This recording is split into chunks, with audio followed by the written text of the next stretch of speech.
my worst day of my life was really my best day. So when I was 17, I went out and I didn't have a lot of money, but I was doing okay. And I went to a grocery store and I told the manager what happened in my life. And I said, I want to feed 2 families. Help me out. Give me a discount. And he gave me 10% off. And I thought, cheap bastard, but I took it. I had the most enjoyable shopping. I took 2 shopping carts and just filled it up for 2 families. And then I called this church and I said, who do you know that needs help but won't ask for it, won't come for it? And they gave me 2 families' names. And so I wrote a little note. I just put, this is a gift from a friend. Everyone has tough times. I hope you have a beautiful Thanksgiving. And someday, if you can, pay this forward. I didn't use the word pay it forward. I said, do this for someone else. But now you look at us, pay it forward. And I put, love a friend. And then I realized I was going to the barrio area of the city. And I was like, maybe they don't speak English. So I had a friend of mine write it in Spanish on the back. So I figured I could flip it over.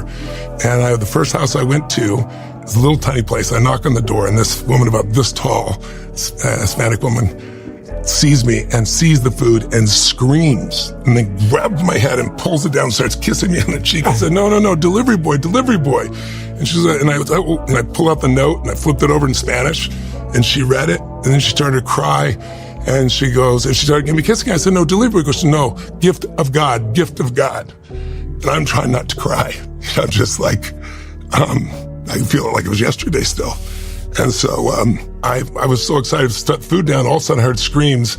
And then next thing I know, I'm hit by one and then by another 4 boys. And one hit one leg, one hit the other. They saw the food, they went crazy.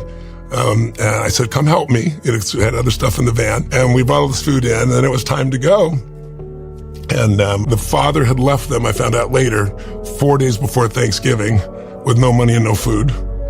And anyway, I'm looking through the mirror and I just started crying uncontrollably. And I'm like, why am I crying so bad? This is such a beautiful moment. And I just realized, my worst day of my life was really my best day. The day that was the most painful to me, because that father is the one he adopted me. I carry his name. That I wouldn't be there that day. I'm a good human being, but would I work as hard as I worked to feed other people? I mean, next year I did 4, then 8, then 12, then I had a little company. I got my employees involved. And I got to 1 million people, 2 million people. And then about 12 years ago, I decided I want to feed 1 billion meals here in the United States in 10 years. I see it as a blessing. I always try to help people say, how could you turn your worst day into your best day? That's when life is really magical.